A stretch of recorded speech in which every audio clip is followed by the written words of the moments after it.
Well, good evening, everyone. The time is now 5:05. My name is Ayobami Bell-Torrance. I am the Outreach Manager for DDOT. I just want to welcome you all tonight to our monthly meeting. Excited to have you here, and a special shout out or thanks for joining us for anyone joining us for the first time. I'd like to start now with our introductions of the DDOT staff that are here today.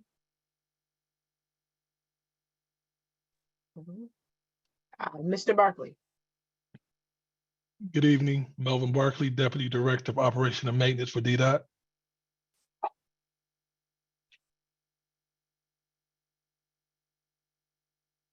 Ms. Hood. Good evening. My name is Micah Hood, Chief of Staff for DDOT. Mr. Vincent. Good evening, everyone. Tony Benson, Assistant Director of Operations. Mr. Stewart. Good evening, everyone. Answer Stewart, Interim Assistant Director of Operations. Ms. Miller. Alicia Miller, DDOT's Compliance Manager. Let's see, Chief. Good evening, everyone. Ricky Brown, Chief Transit Police.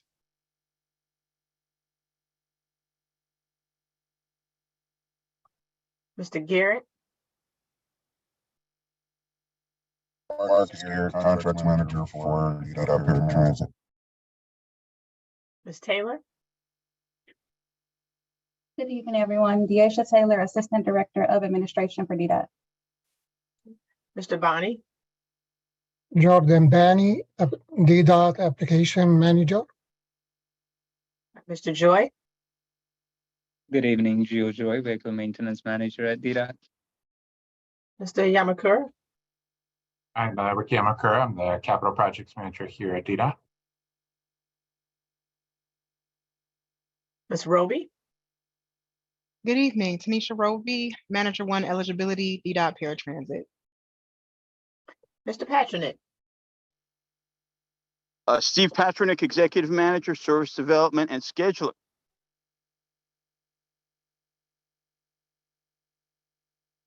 Okay, I see some cameras off. Who did I?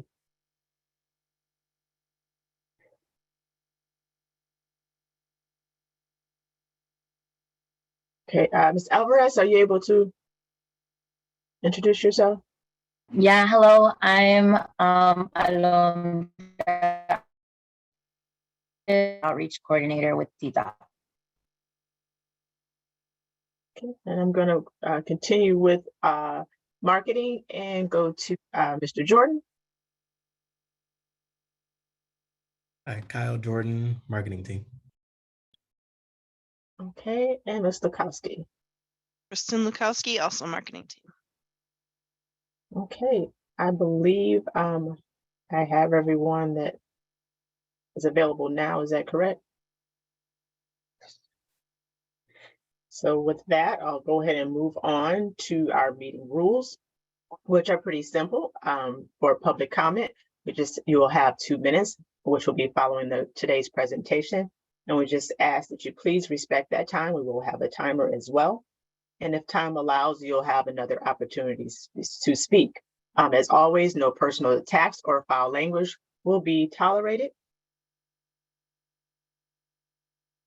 And as we begin our presentation, I do have a few other reminders. By participating in the Zoom meeting, you are granting permission for your name, image, likeness, as well as audio and video recordings to be used by DDOT. To request to comment, you can simply use the raise hand feature. Now, if you're using the dial-in only phone option, you can enter *9 to serve as that raise hand feature to request to speak or ask a question. To submit questions or comments, you can do that to DDOT staff. You can do that in the chat, and that will be open again following the presentation.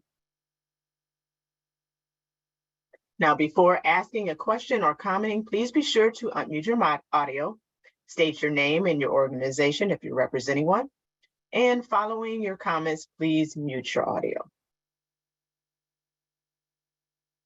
Starting now, this is an announcement that we made last month, but in case you missed it, the extended DDOT customer service call center hours began on Monday, July 10th. The customer service, that means they're now available on weekdays from 6 a.m. to 10 p.m. And as a reminder, the customer service after hours voicemail is still available. And for those who don't know the customer service number, that's 313-933-1300. And a live representative is available again Monday through Friday. And again, in case you missed it or as a reminder, riders can purchase bus passes using the self-serve kiosk station. They're located at our Rosa Parks Transit Center and at DDOT's 100 MAC location. Now, please note that we're currently in the process of transitioning our kiosk hours to align with the operating hours of their respective locations. And if you didn't know, different forms of payments are accepted. That's including cash, debit, or credit cards. Now, the 4 and 24-hour passes, along with the 7 and 31-day and DDOT only passes are available at the kiosk. And reduced fare passes are also available for eligible riders with previous verification.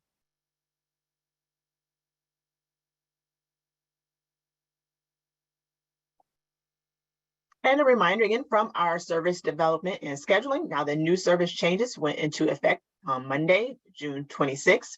Early and late trips were added on weekdays to the 54 Wyoming and 12 Conant.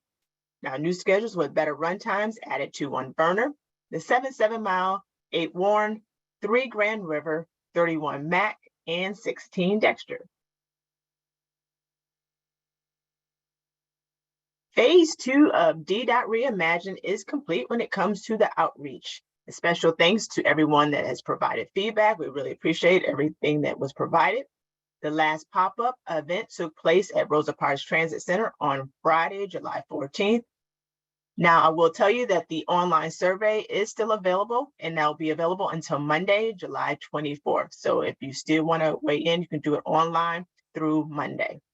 And of course, to learn more about DDOT Reimagine, just go to detroitmi.gov/DDOT Reimagined. DDOT is hiring. DDOT currently has 56 active students in training, which is great news. 27 are in the classroom. Now, 14 students are in CDL prep, and 15 students are driving in revenue service. And 12 students completed training in June, and our most recent training class started last month, June 12th. DDOT is also hiring non-driving positions. So for more information about DDOT employment opportunities, again, we ask you to please visit detroitmi.gov/DDOT, or you can use the QR code on your screen for anyone seeing it for the first time. It's available there. And please know that DDOT is an equal opportunity employer. And when we talk about hiring, that includes transit police. So they are still hiring and in need of officers. And officers are being assigned to Rosa Parks Transit Center as staffing permits. Moving now to our paratransit monthly performance report. For June, I'm going to start with Big Star for safe service regarding accidents. There were 0 preventable, 2 non-preventable accidents. For reliable on-time performance, 97% weekday, 92% for Sunday, 96% Saturdays, and 97% total. For customer-oriented service, out of 6,872 trips, 6 complaints were taken and 6 were valid. For Delray, no accidents reported. For reliable on-time performance, we're looking at 97% weekday, 96% Sunday, 96% Saturday, and 97% total.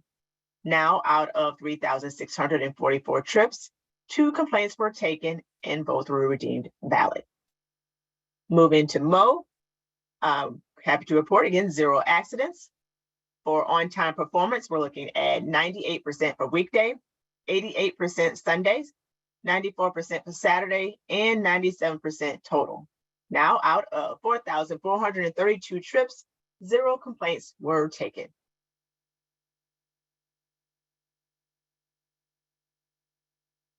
The PEX, when it comes to safe service accidents, there was 1 non-preventable accident was 2 injuries. For the reliable service on-time performance, 97% weekday, 93% Sunday, 96% Saturday, and 97% total.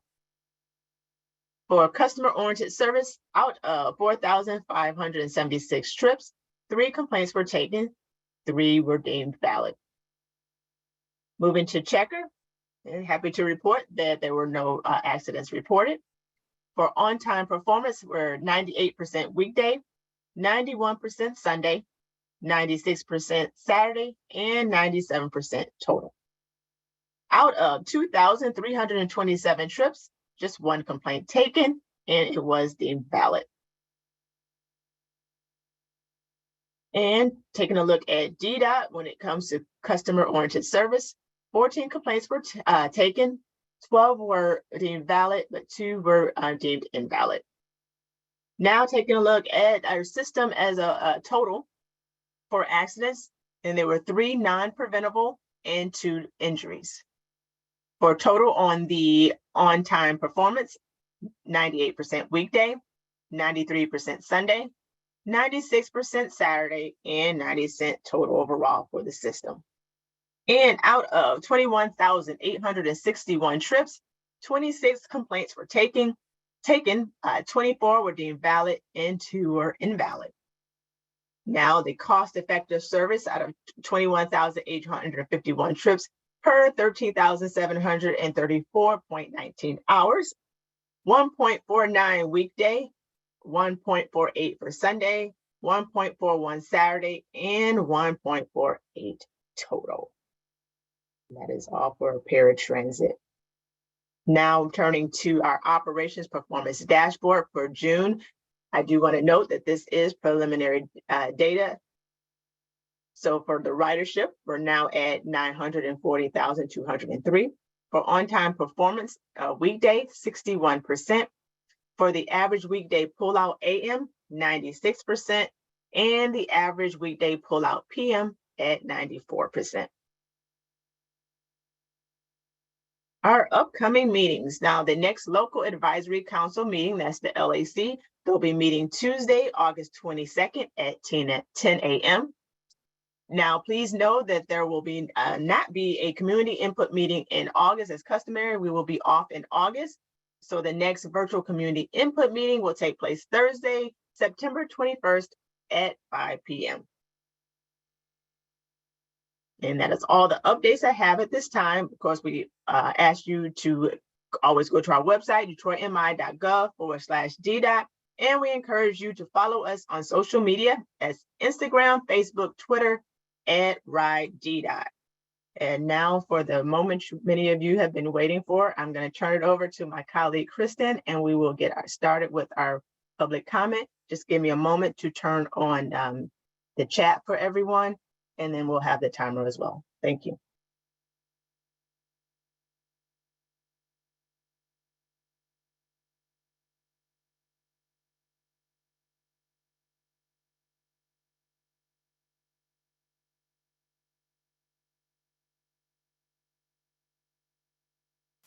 Kristen, as we do that, you can go ahead and get ready to call our next person. You ready to start? Yes, I'll be sharing the screen momentarily. Okay. Mr. Howring, you're first in line. Okay, perfect. Can I be heard? Yep, go right ahead. Okay, so it's good to see you guys got 50 students in training. I mean, that's good to hear. But the problem is, once they get their CDL, they're going to go to an agency that pays a lot more, like Ann Arbor or Smart. And because the starting pay of $15 an hour, in my opinion, and I've said this many times, is ridiculous. But I know you guys, it's out of your hands. So I'm not going to spend my time beating you guys up because I know you guys are trying. Next, I'm going to say, there's been comments saying, oh, you're against low-income fare. The low-income fare program, I'm still going to defend my comments. It is a waste of time. Recently, a couple people who have been regulars in the meeting have been going to city council talking about this $10 million boondoggle that includes homeless people, returning citizens, and that would be probably over $10 million.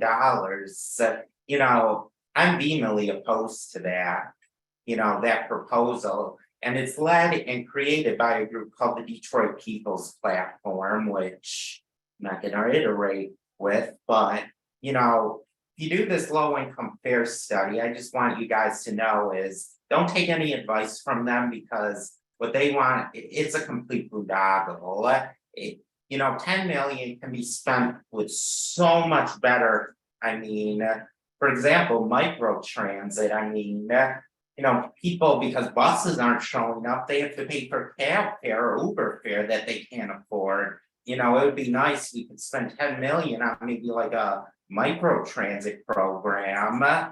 But once again, I'm just gonna say that low income fare program, Renard's been throwing around, it's just gibberish. Thank you, Ms. Harwood. As part of our DDOT reimagining, we've been taking public comments and looking at everything. So we have everything on the table and we're looking at it. But we thank you for your comments. Thank you. Robert, you are next. Good afternoon. Can everyone hear me? Yes, go ahead. Awesome. Thank you. Well, good afternoon, members of staff and members of the public. My name is Robert Plowski. I'm the Vice Chair for the Regional Transit Authority Systems Advisory Committee. I'm from Southgate, Wayne County, but I'm currently calling from the Ann Arbor District Library here in Ann Arbor, Michigan. Today, I am excited to announce after a few meetings with our committee, we are looking for partnerships with local committees. Our upcoming meetings, like Ms. Iobami had noted prior to our public comment, was the local advisory council. So during our last meeting in June, we had discussed partnerships going forth to be able to work and be transparent between different organizations from SMART to Ann Arbor Area Transportation Authority and Detroit Department of Transportation. We are looking to partner with committees going forward to be able to have information going in and out of our committee, to be able to have our members, but also our staff inputted on what's going on each month to bi-monthly when we do have our meetings. We'll be also partnering with organizations like Detroit People's Platform, but also working closely with Transportation Routers United. As of course, we do have a partnership with Transportation Routers United, but we are looking for more partnerships. My question is to you is, we definitely give DDOT much credit for all the work they have done, from, you know, the tremendous hiring to efforts of marketing, but also most of all, just getting service to where it needs to be slowly. You're at least doing the work that needs to be done. My fellow brother and activist that has been doing this for a lot longer than I have, Brother Cunningham, has been on the streets being able to get the flyers out. And that's the kind of partnerships that we need here on the CAC. Long term, we need a plan. I can only do this for so long because I'm just a college student, but we are looking for more members to be able to partner with us, especially staff on DDOT's side, to be able to go forth and bring us information that we need long term. DDOT is doing great work, and I had the opportunity and pleasure to volunteer with one of those pop-ups earlier this month. Keep up the good work, and I look forward to speaking with you guys in the next month. Thank you. Thank you, Ms. Pulowski. We do appreciate your partnership, and ask you just continue to work with Ms. Iobami, and so we can continue to build our partnership.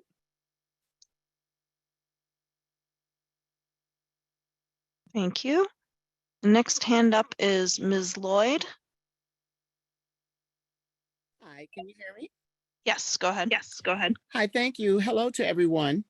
I'm a Detroit resident and I have a major problem with your driver. That would be the Plymouth bus driver that turns from Mound and Kniff, and they are to follow the detour signs. They are not. They are turning west on Trowbridge Street. Yesterday, I was almost hit by a car, and then the bus sped around the corner, and we got everything on video. We have 7 complaints against the buses. They will not stay off the residential street, and they will not go down the route assigned with a clear sign that says detour.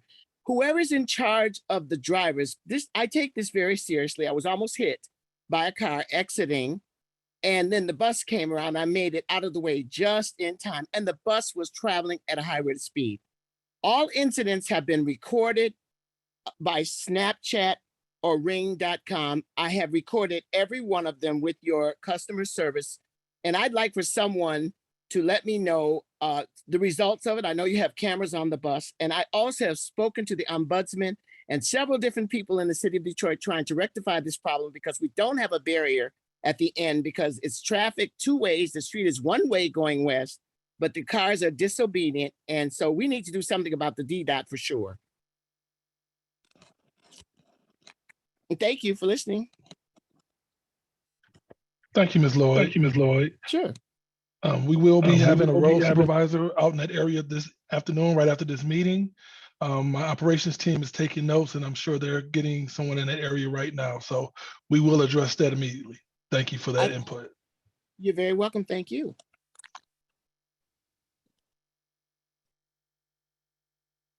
Next hand up is Steven's Galaxy Note.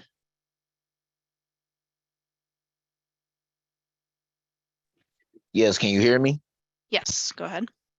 Okay, great. I'm gonna just make this very short.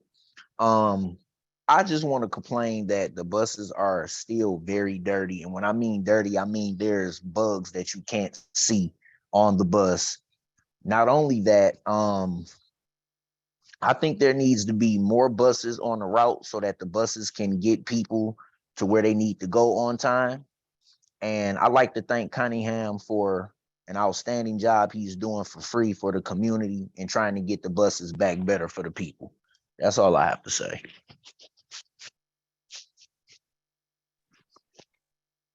Thank you for that. I'm gonna address the second part first. In terms of getting more buses out, that's part of our working on to get more operators. Okay. We're currently short operators that we have been, but we've been increasing our operators to over 400 now. Okay. So our thing is, once we get more operators, we'll have more service out there. So that means more buses, more routes. In terms of dirty buses, our buses are cleaned nightly. Thing is, we're unable to clean them in the middle of the route.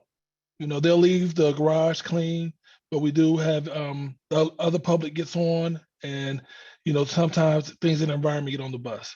So we are working to continue to clean our vehicles. We actually have increased the number of CSAs who clean our vehicles. So we are working on to have a clean product out there on the road.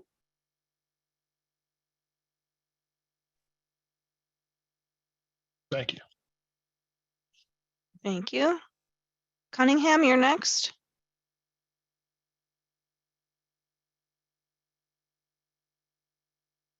Mr. Cunningham? I'm here at the nursing home with my mother. She hasn't been eating, so you guys please lift her up in prayer. She raised me to love the community.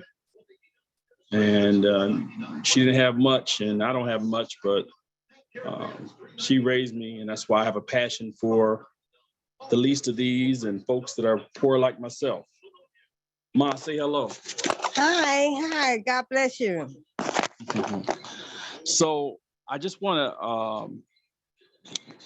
to talk about the 61% on-time ratio or percentage, 61%. I'm gonna say it's 10 times, 61%, 61%, 61%, 61%, 61%, 61%, 61%, 61%. I know, Mom, two more times, 61%, 61%. That's not good. And this doesn't seem like a sense of urgency with the mayor's office, council. People are being late, getting terminated from their jobs.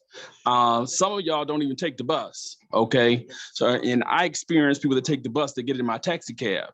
So I see it, I touch it, I feel it. You experience and touching it firsthand is different than reading about it. That 61% is terrible. Terrible, and terrible for the last year and a half. People need to get to work on time. I'm not trying to beat y'all up. No, but we believe in a higher power and we got to move faster. We have to move faster. If anybody wants to reach out, 313-444-9114, 313-444-9114, 313-444-9114. That number was made so you can remember it.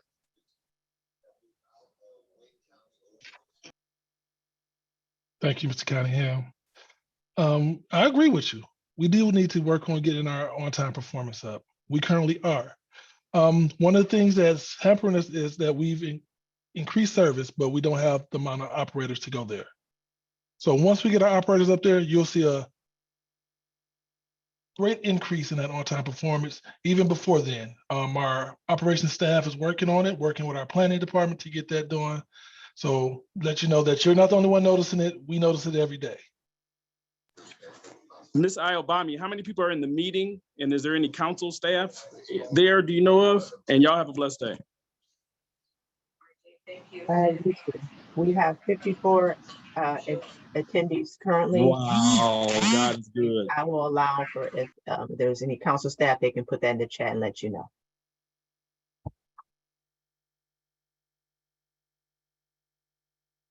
Thank you, sir. And Ms. Stewart, your hand is the next up.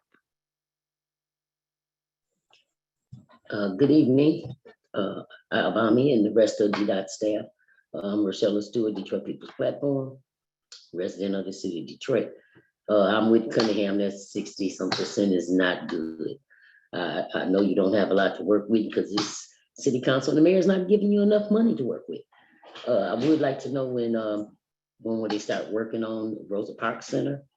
And what is happening with the low income fare analysis that report that they was doing? Have they started it or whatever?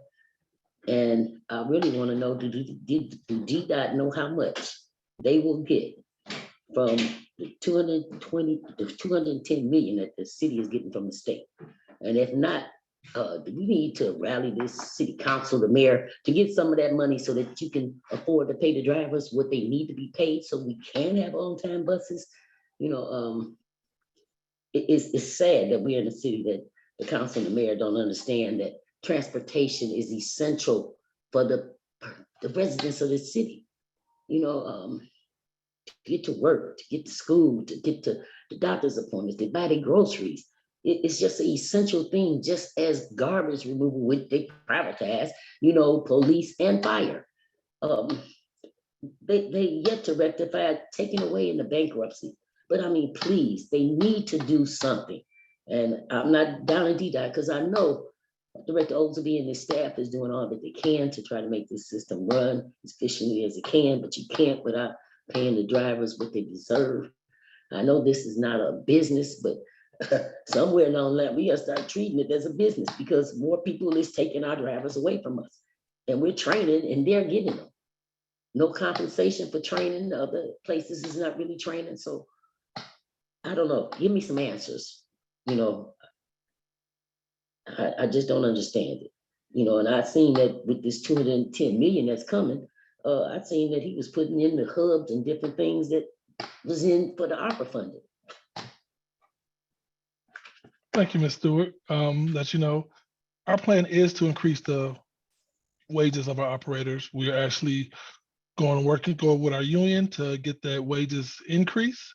And I feel that we'll sooner or later be able to get that happen and we'll be able to keep our operators.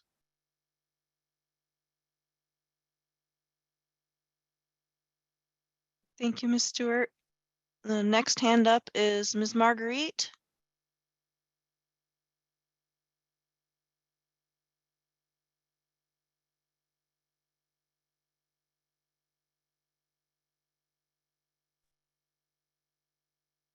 Please read what I put on the chat.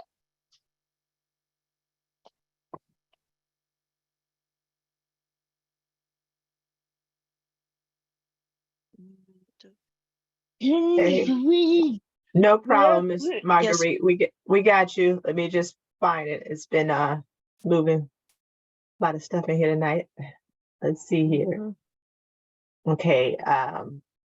This is the first one I see. So how many buses are on time on the weekend need to have all operators to be more trained on how to pull in close to the curb and all bus stops?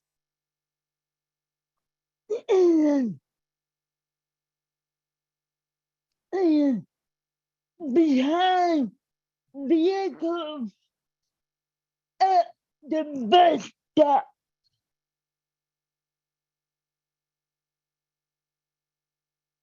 And I think that was the only one. And I think we kind of addressed it before, but anyone want to comment? Able to Okay, comment? yes, on that on-time performance, that's 61%, Ms. Marguerite. In terms of just having our weekend, training our weekend operators on pulling up to the curb, we're actually training all of them. We actually are going through our refresher training for all operators. So all operators have to go through training, and that's one of the areas that we are focusing on, making sure they are curbing the vehicle to the closest possible. We actually have our road supervisors that's one of the things they've been tasked with over the last quarter is to address the curbing of the vehicles. Because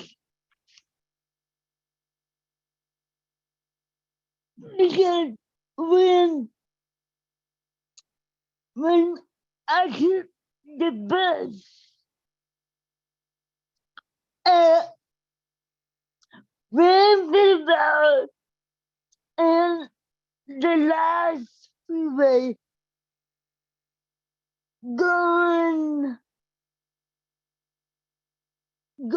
westbound, the driver did not turn close to the curb at all, period.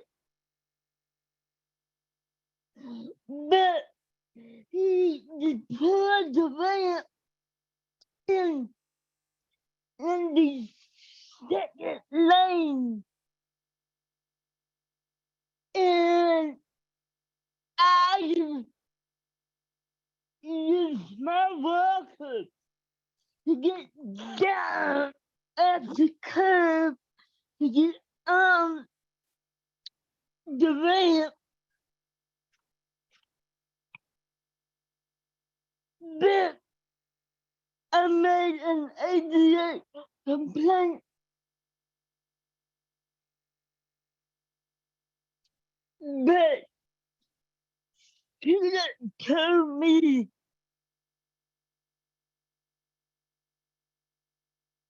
Hold on. Let me read the text.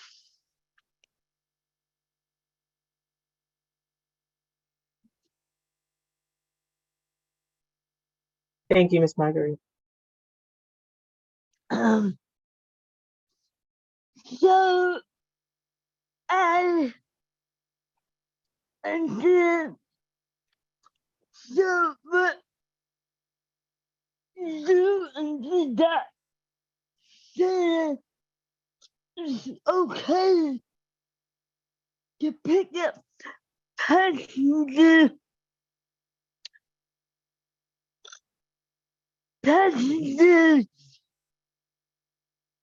from the second lane, even if it's not come to the curb. But people who use devices, walkers, wheelchairs, or scooters, I am very upset with that issue. I'm done. Thank you. All right, thank you, Ms. Marguerite. No, ma'am, it's never good for us to pick up in the second lane. We're all supposed to go to the corner. I ask anytime you have that happen, please call us in as soon as it happens so we can address that operator. We can always review cameras, or even if you can put in the chat put in the chat to let us know what day and what time you got on and where you got on that bus at, so we can address that operator, please. Check with the ADA coordinator. Okay, so you send it to the ADA coordinator. I'm sure we'll get with her. Yeah. We'll get with her, and if you gave it to her, she's going to follow up with us with operations so that we can address it. Okay, Thank you. thank you.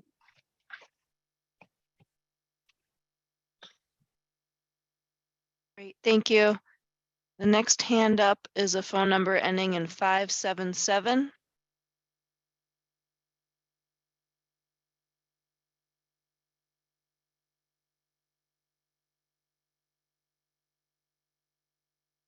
Hello, do you hear me?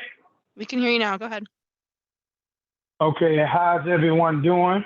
My name is Duran, and I'm a regular rider. I work at Henry Ford Hospital on the Boulevard in the Lodge Freeway. This is not the first time that this has happened to me, but I want to bring it to you all's attention. Last Friday, I get off work at 11 o'clock. The bus supposed to be there between 11:20 and 11:30. Both days, the bus didn't even show up at all. So the bus came around about maybe 12:30 or 12:45. And this happens frequently, you know, and, you know, my concern is making sure that there's either enough drivers on the route to be able to pick us up at the time that the schedule is, where we don't have to be waiting out there for a couple of hours because the bus didn't show up, you know. And another concern I have is, what do you all consider as full when the bus, you standing at the bus stop and the bus passed you right on by and there was no people from where the driver is all the way to the back door, no people standing up, and they just pass you right on by and you standing right at the bus stop.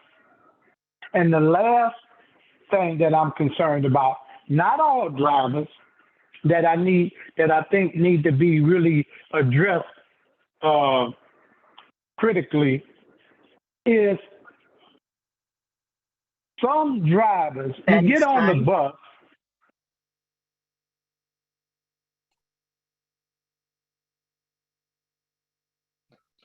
Thank you. Yeah, I'd like to address the first option. First concern you have in terms of our bus not coming. I'm with you. I hate when we have people sitting on there waiting for a bus that doesn't come. Until we get more operators, I can't guarantee that I always have somebody out there, but that's our goal.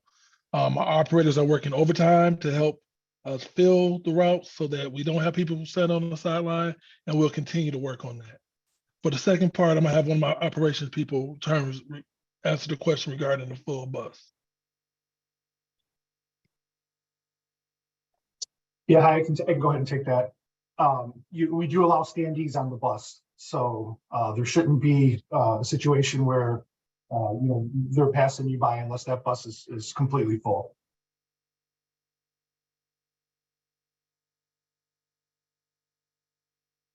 Thank you. And if we have time, we will do another round.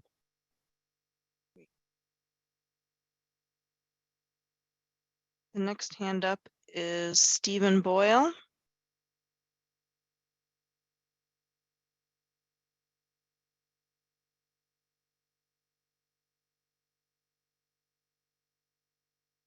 Stephen Boyle, you can unmute yourself.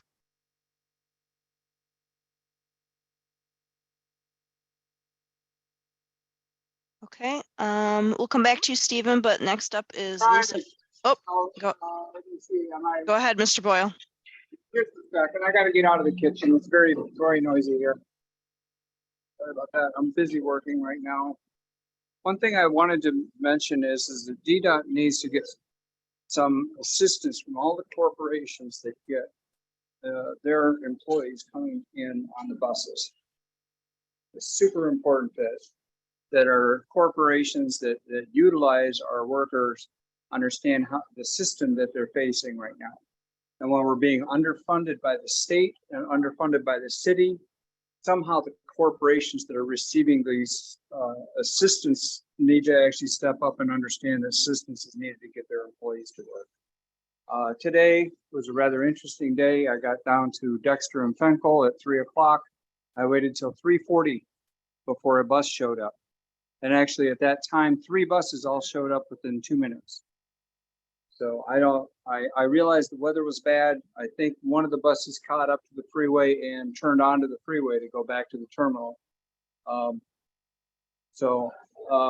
did want to say that I did pass out some of the flyers that Brother Cunningham gave me. I actually successfully handed 2 people individually everything except 2 flyers. So very effective outreach. We need to place these flyers in the bus shelters, the few of them that are around. People, and I looked up in the bus today as I was coming in, and I did not see any kind of a sign above in the area where you can actually have the signs indicating anything about this meeting in the bus that I was on. So please use the visibility you've got on the buses to advertise what's going on with the buses. I don't understand why the agency can't do that for itself. It's important for you to work off of your customer engagement. We want to support the system as best we can. And for a while, Robert, I do want to be with the CAC. Thank you. Thank you. I do want to note too, thank you for helping Mr. Cunningham and sharing our flyers. You know, we always appreciate you all stepping in to give that extra hand. And regarding the bus for the interior cars, that is something that we are working on. I know one of the reasons at the time we wasn't sure how long we'll be virtual and changing, but that is something that will have more of a presence on the bus as well. All right.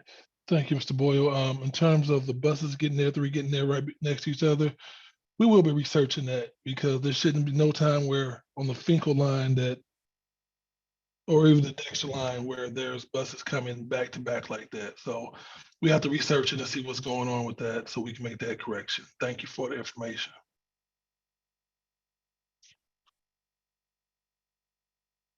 Thank you.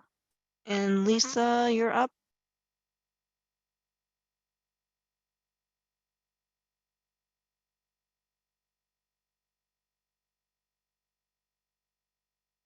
Lisa, go ahead. Okay, I'm sorry. Good evening, everyone. This is Lisa Franklin, and I am the founder and CEO of Warriors on Wheels of Metropolitan Detroit. First, I'd like to say that I'm glad to see the expansion on the Wyoming and Conant line. That's good. As far as the new drivers are concerned, we're very interested in making sure that they have sensitivity training. If you bring people with disabilities to the training, to the table to assist with that, you would have a better understanding of the need. What Marguerite is talking about is very unsafe. If the buses do not pull into that well that are all over the city in order to pick up someone who has a device, because when they deploy that lift and kneel the bus, it's safer to go on to the curb. When it doesn't reach the curb, then a person in a device, first of all, has to get off of the curb. If they're in some type of device, it makes it hard to maneuver. I'm also concerned about that 61%. Is that 61% for paratransit during the weekday, or is that all over? Because if it's paratransit, then that's really, really concerning, because you have individuals, seniors, dialysis patients, people with disabilities who depend on that service during the week, even to get to work. And 61% during the weekday is alarming, and I don't understand why that is so. Is that because I thought we had less operators on the weekend, and I thought that we had the majority of them working through the week. So I'm concerned about that. Can someone explain that 61%? Is that paratransit or is that line haul? I'm confused about that. Thank You you. may have missed you may have missed the presentation, or you just hearing the 61% out there. That was from our operations performance dashboard. We have different numbers for the paratransit, but operations can go into more detail, but I just wanted to let you know off the top that that is not paratransit. Okay, thank you. And we're still concerned about the training for the paratransit providers that have the 5-year contracts. Thank you for the time.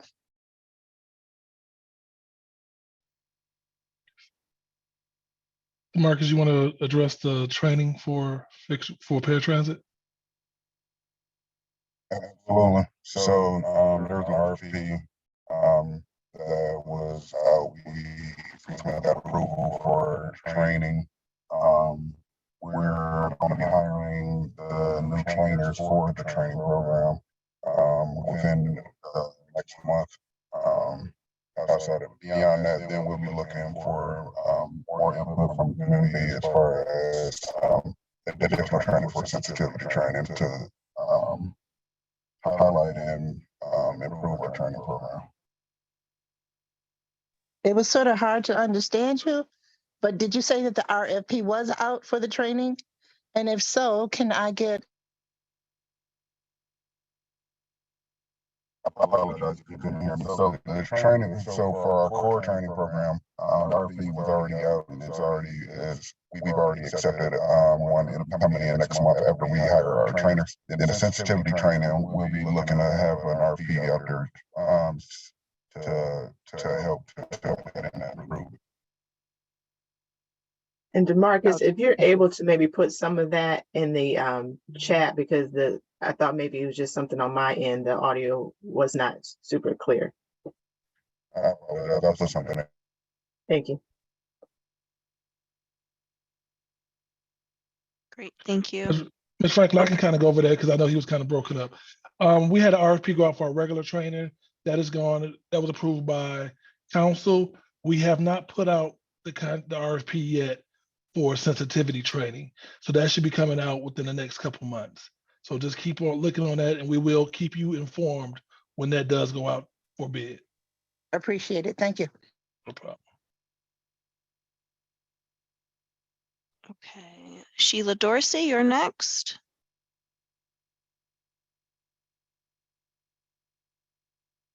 Hello? Yes, go ahead. Hi, I'm Sheila Dorsey. I'm a DDOT TEO. I'm a shoemaker. I drive Gratiot on Saturday and Sunday, early morning, and I drive 7 Mile, Monday, Tuesday, and Wednesday, early.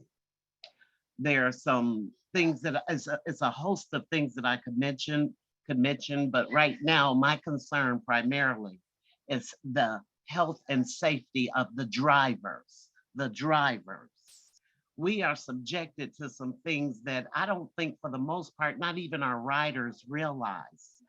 On early Saturday and Sunday morning on Gratiot, I have to deal with the madness out there of the traffic, the non-compliance with the laws of the lights. It's so much that happens out there that I think essentially why my voice is on here, I'm asking that the DDOT upper management sit down and talk to drivers like myself who have no problem with being vocal in forums like this and speaking truthfully and forthrightly.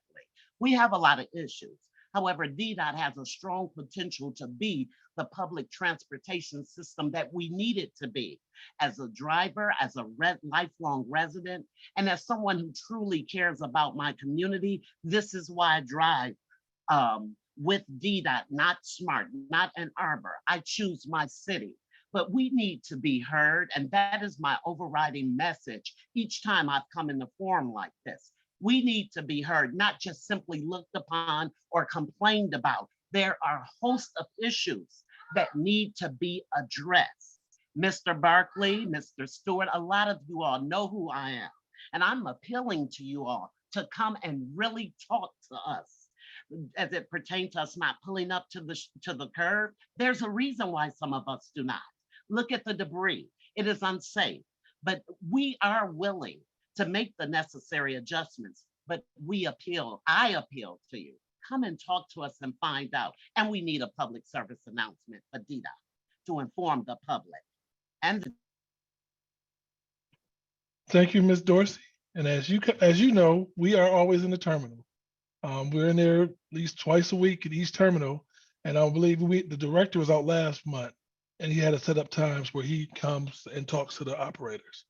You know, that's one good thing about the director is he loves to talk to you guys. And sometimes we have to pull him out by his arm because he has other meetings to go to with city council and the mayor, but he loves to talk to you guys. In August, we'll be having more of the dishing with the director coming up. So I ask you to please come out and have other operators come out so that we can hear what's your concerns. Thank you.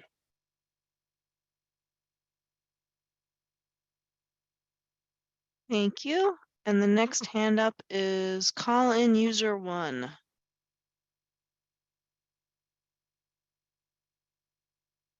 Can you hear me? Yes. Good evening.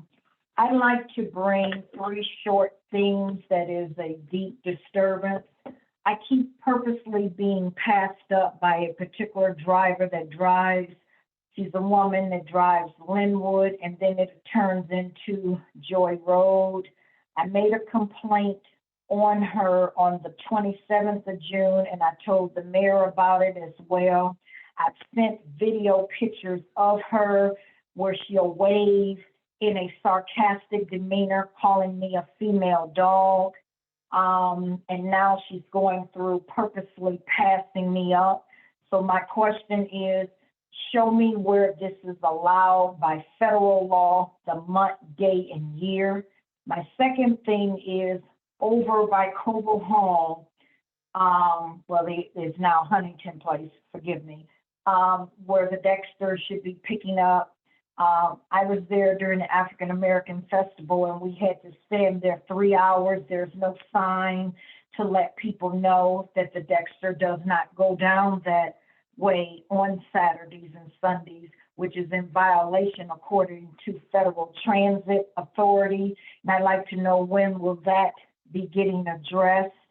The third thing is I'd like for Mr. Oglesby, if he's here tonight, along with City Council, if they are in this evening, to show me the month, day, and year at the Rosa Parks Transit Center when it become a policy to pat down those that are wheelchair bound, those that are disabled, and refuse to allow you to take in your medical supply bag, or for a woman, her carry-in purse.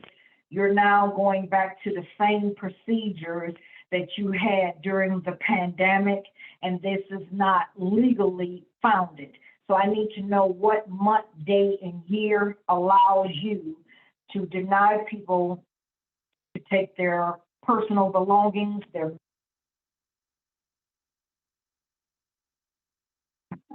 medical supply bags. Can you? That is time. I would like it if you could give.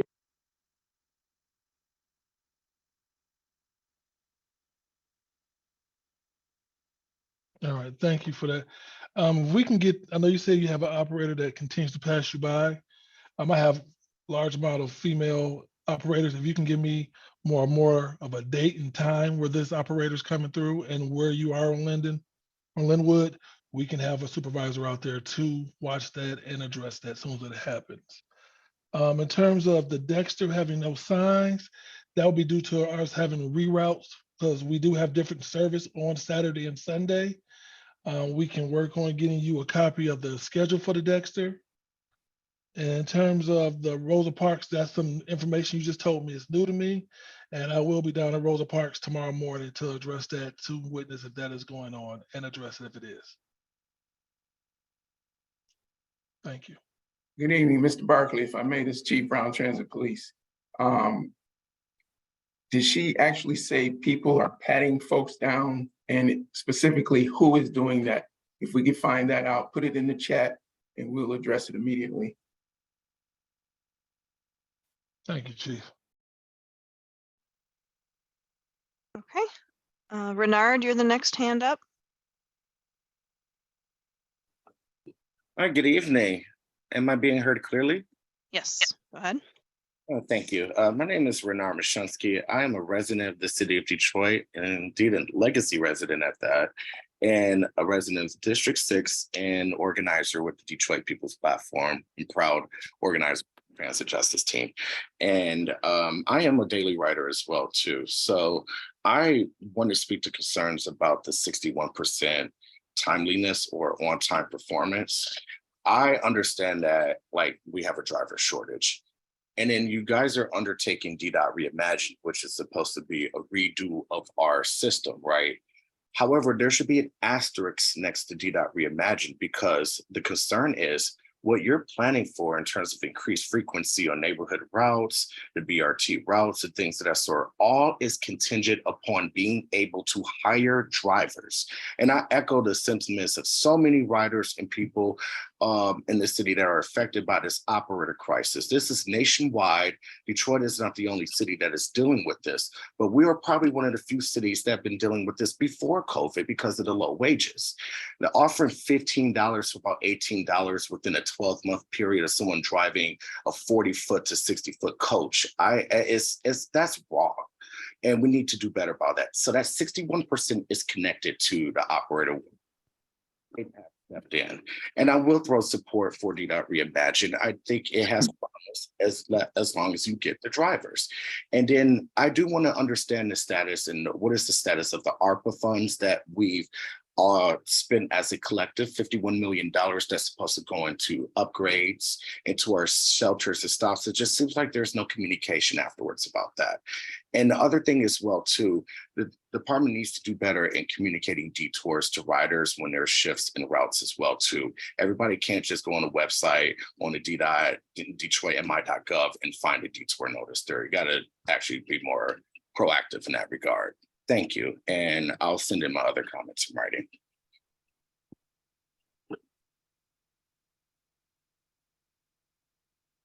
Thank you, Renard, for your comments. I'm gonna let Steve address the DDOT Reimagined. Okay. Yes, Steve Patronik, Source Development and Scheduling. I don't know if you can see me, but anyway, you hopefully can hear me. I have with the DDOT Reimagined plan, yes, of course, we realize that we're not going to implement overnight a plan that requires 900 drivers. The consultants that are working with us they've also got like an interim plan that we can do with the budgeted number of bus operators, which is still more than we have now. So until we get to that point, we can probably implement it in stages, but as far as increasing the frequencies, which was pretty much everybody's favorite part of DDOT Reimagined, that will definitely require more than what's in the budget right now. So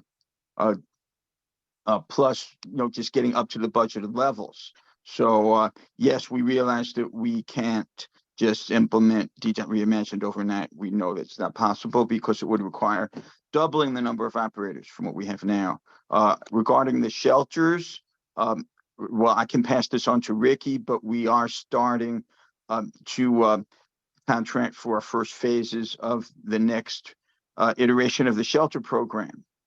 I guess I'll pass it on to Ricky if you're there. That is correct, Steve. That we are working on the first iteration. So we are working on rolling out the first shelters that are going to be improved, replaced. And then on top of that, we have other projects that were mentioned before. The filtration system on the buses is in the works right now.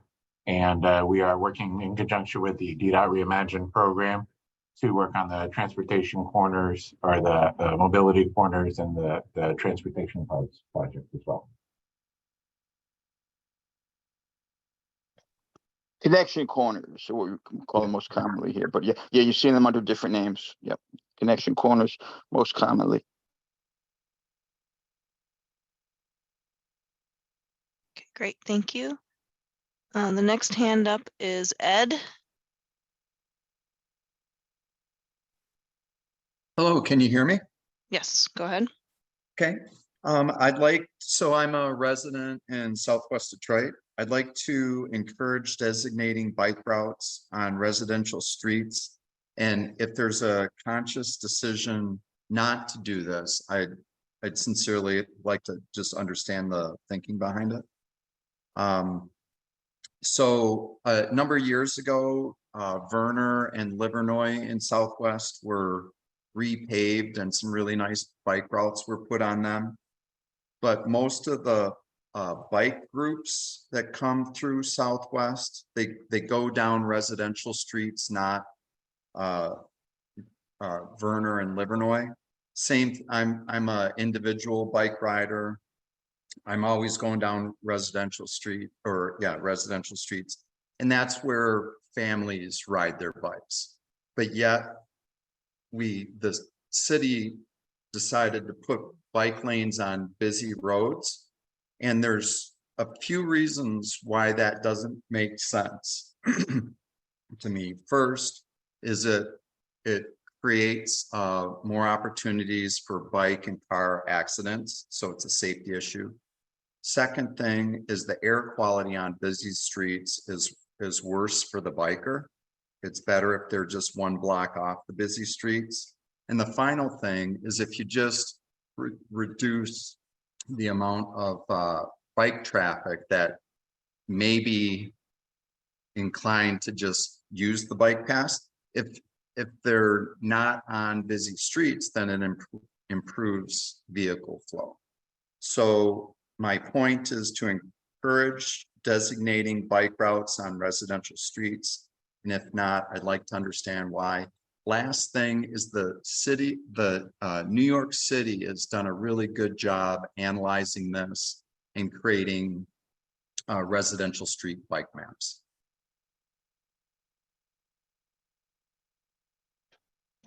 Thank you, Ed, for your comments. We will pass that information over to the Office of Mobility, who works on the bike paths on the streets, and we'll get that information so they can get some information out for you.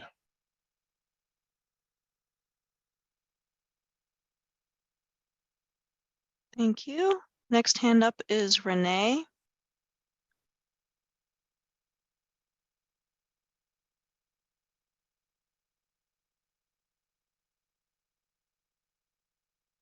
Renee.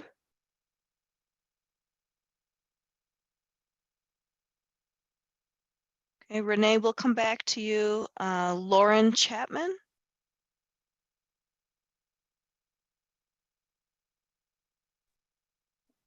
Hi, can you hear me?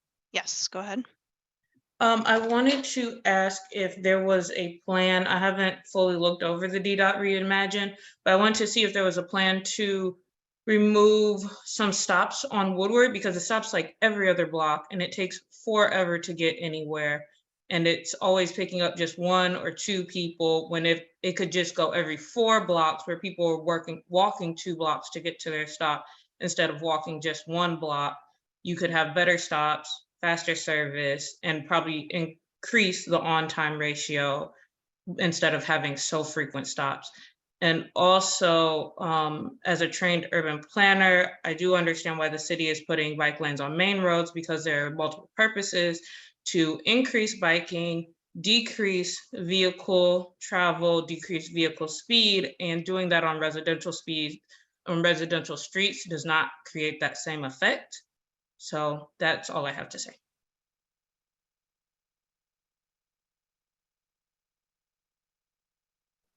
I guess I'll jump in since Steve, in terms of the Woodward route, Steve, you want to address the Woodward with the stops?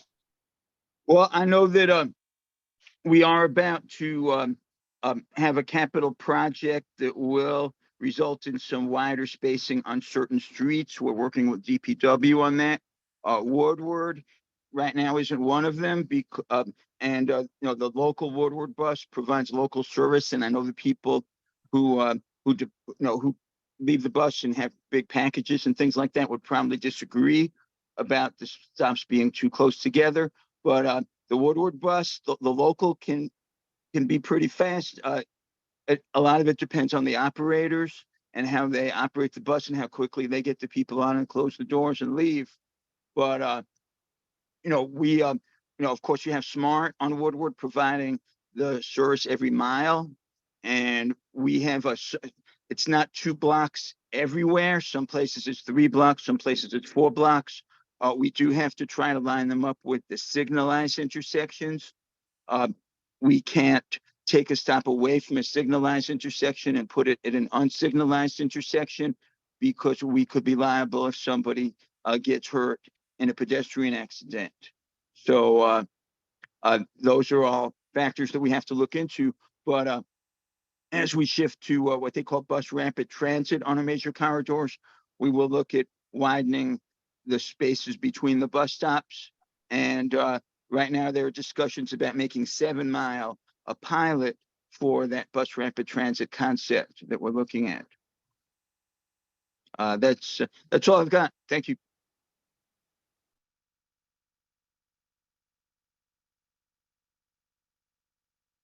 Okay, great. Thank you. 1 second. Renee, are you still here? I am. Go ahead.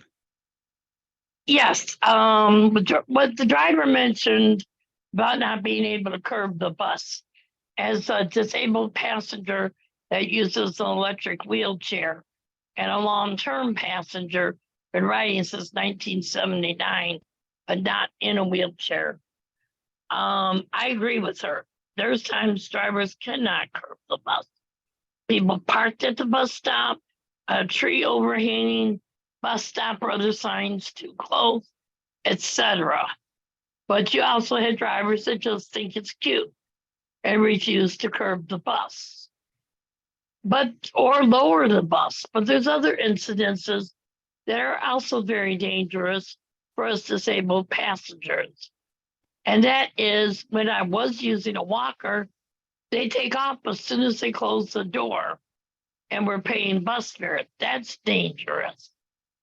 They even do that with the wheelchair.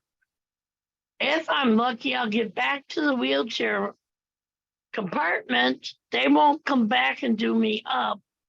And they'll just say, "Are you in?" And I'm like, "Yeah." Waiting for them to come back, and they just take off. Very dangerous. And then we've got people that think those handicap seats are for baby buggies, grocery carts, etc. Those are for disabled and elderly first.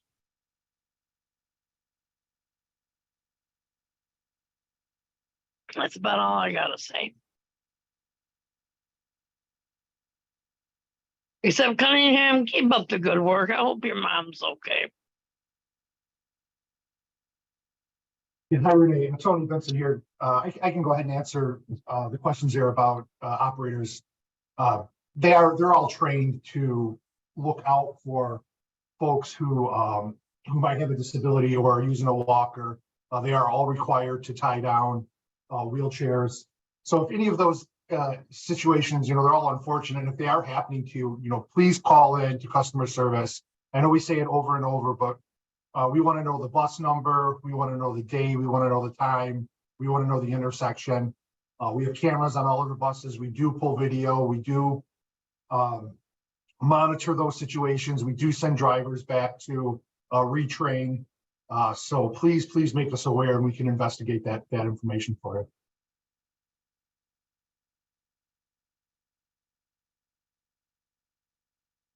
Thank you. The next hand up is Mr. Verse. Good evening, may I be heard? Yes, go ahead.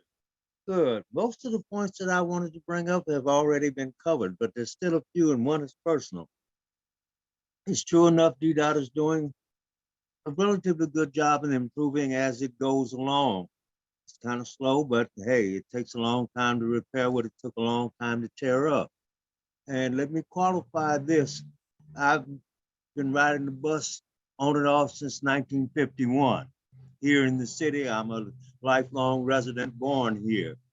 Also, no one has, it seems to have addressed the status of the report out for the low income fare. What exactly is going on there at this time?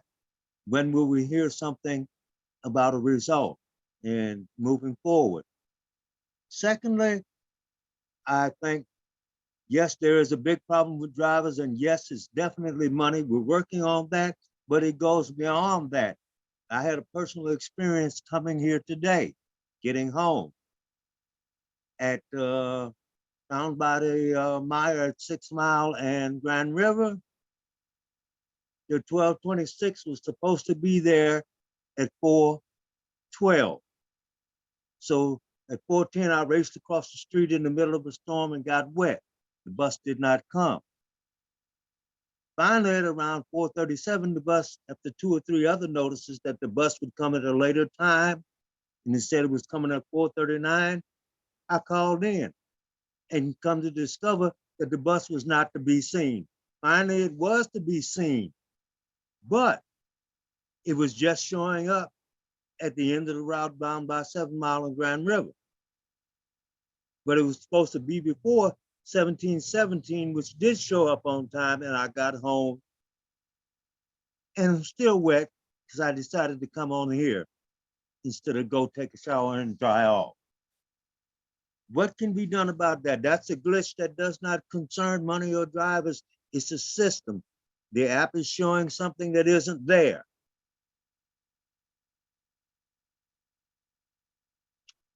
All right. Okay, Mr. Verse, good afternoon. In terms of the low income fare, we're still working on it to finish that up. Once we have got all data and finished it up, we will be putting it out for everyone to give so everyone can have more information about it. In terms of our app, we are currently working with our provider to get it. We have noticed some bugs, I'll call them, inside the app to get them worked out. So our team is working hard so that we can show when a bus is on the route and when one is not on the route, so it can be accurate. So we actually be a little more patient with us, but we hopefully have that completed soon.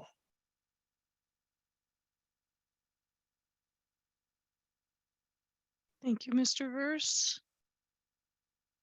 Next hand up is Siri.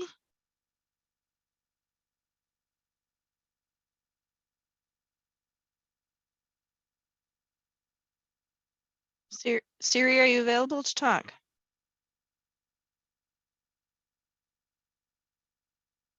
Okay. We'll come back to you. The next up is Candace.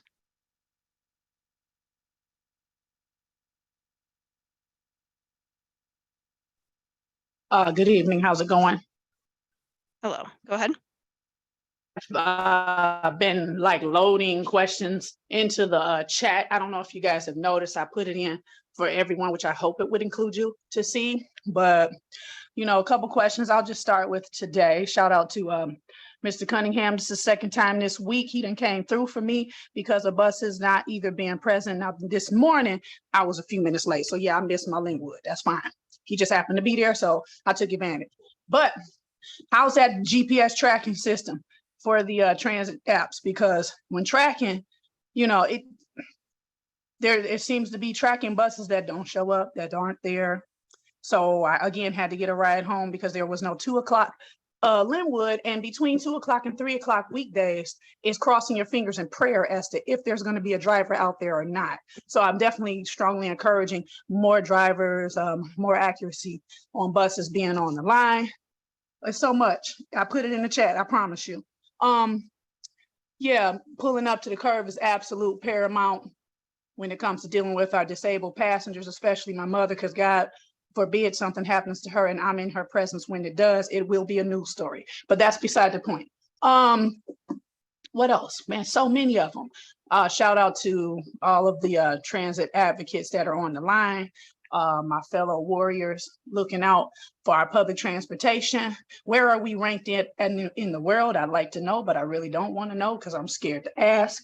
What else? It's a lot because I literally was just commenting, and some of them you guys addressed. Make sure your passengers are seated properly before moving your buses. I've had to catch someone from falling on my leg and save them from falling completely on the floor because they were not seated before the bus was moving. Just a more customer service oriented frame of mind for the drivers. Why I can't be a driver, you don't pay enough, and I'm not patient would be S. So, but I thank you all anyway for your time. Most of what I said is in the comments. Thank you. Renard, shout out to Renard. How you doing, sir? Thank you, Candace, for your feedback. Our staff will work on answering those questions for you that you put in the chat, and so we can get that to you. So I know you had, I'm looking at it now, you do have a lot in here, so we want to make sure we get them all answered for you. So our staff will get back to you on those. Thank you. God bless you. Appreciate your time. Oh, thank you.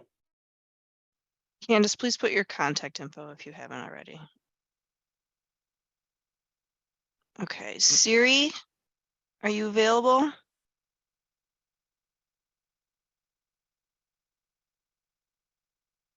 Okay, next hand up is David Graff. Hi, hello. I just wanted to ask a quick question, which is why, I mean, I know you guys are talking about how have mentioned several times that you need more drivers, but I also noticed, like, looking at this meeting, I don't see like anyone in city council at the meeting. So I guess I'm also wondering, like, what are your plans to like get the funding you need to get more drivers? And another thing I'd like to see is if a Woodward bus, if it actually stopped at Rosa Parks Transit Station. That's all I have to say. All right, David, first part, we are working. We are working with our union to get a negotiation for a rate increase for our operators. The funding has been given to us by City Council and the mayor, so it's just that part of negotiating on that. And I'll let Steve address in terms of the Woodward going to Rosa Parks.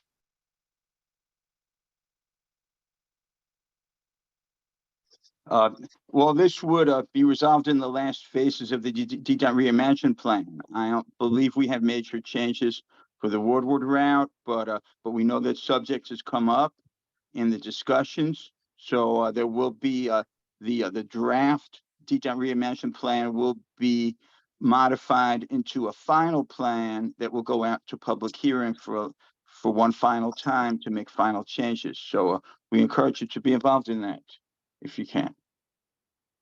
And it would be nice if we had more routes at Rosa Parks, but of course we don't have the capacity to put all the downtown service there, but we want everything to be close enough to be convenient.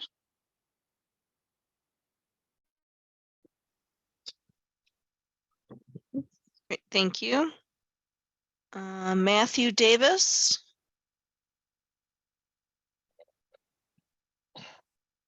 Hello. Can I be heard? Your Yes, audio we hear isn't you. great, but go ahead and try. I like to say that on the DOT buses, I think that you guys should at least make a video showing how for people to put the money in the machines, because when people ride city buses, they always don't know how to put the money in, and I think that would be very helpful on the buses or on the app, the bus app. And then I like to see on the bus app how you can track the bus to see when the bus is coming, because I rode a lot of buses and like most of them have passed me up, and I just get so mad because they don't stop at the stop when you out there waiting a long time. So I don't know what to do. That's my answer.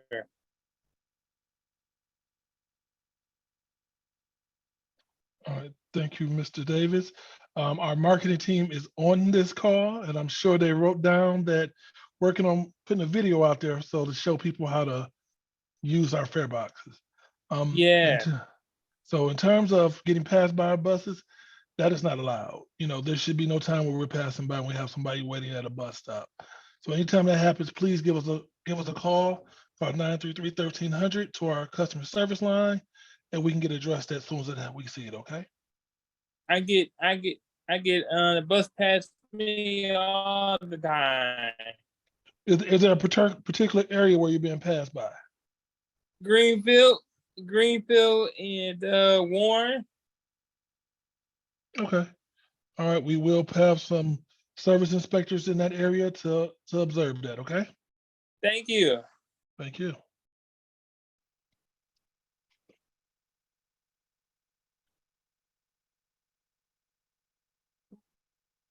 Second.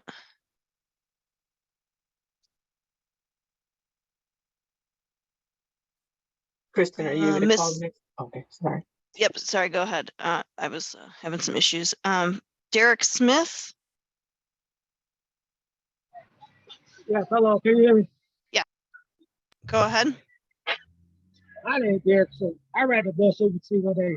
The bus passed me up last week in Southfield and Diversity. He passed me up. I was at the bus stop. And I also work at Comerica Park. And why the Timer bus they running on Saturday? I took it up to Grand River. And the Timer bus they running on Saturday.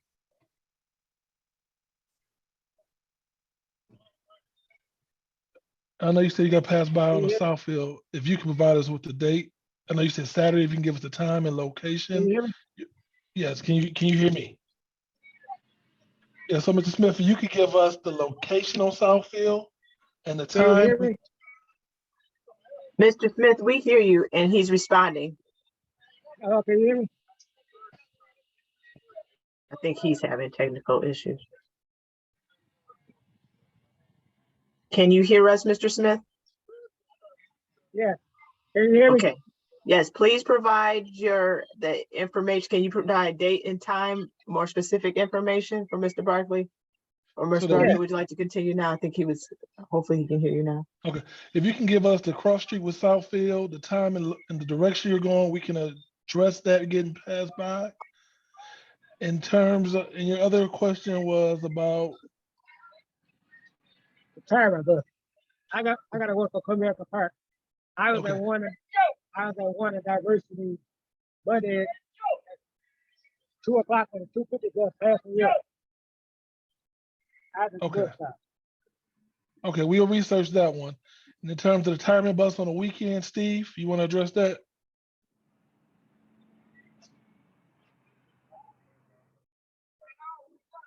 I'm sorry, could you repeat the question about timing?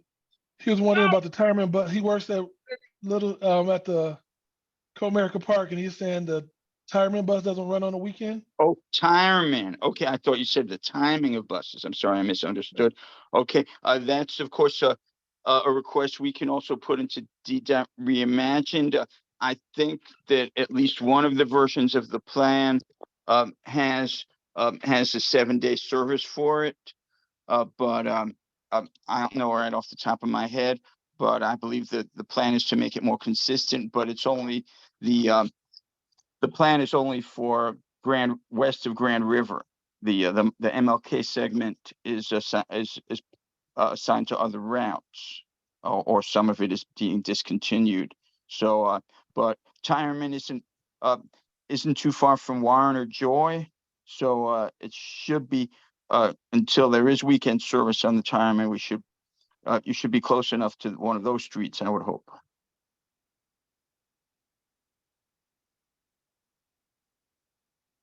Thank you. Siri, last call. If you can hear me, go ahead and unmute yourself and ask your question. And if she's available, that will be our last person for tonight, correct? Yep. Yes. Everybody else with their hand up has already gone once. Siri. Okay. I don't think Siri is able to hear us. So. Okay. Well, you can reach out to us after that's the case. So we are, since we are literally approaching 6:30, that is all the comments and concerns that we're going to take tonight. Of course, you can, if you have any, we will be reviewing everything that is in the chat. Feel free to continue as we encourage. Please contact customer service, especially when it's happening in real time or as soon as possible. And as we mentioned, just provide that detailed information, 933-1300. You can also email comments, d.comments@detroitmi.gov. As a reminder, we won't be meeting next month, but again, you do not need to wait until September to voice your concerns or have questions. And D.Dot Reimagine for the feedback as far as online, that will be wrapping up on Monday. Mr. Barkley, would you like to close us out? Sure. Love this meeting, love the feedback. We're continuing to get better and we need you guys to help us get better. You know, you're our eyes and ears out there. And I want to thank you everybody for their feedback. We'll see you in September. Thank you.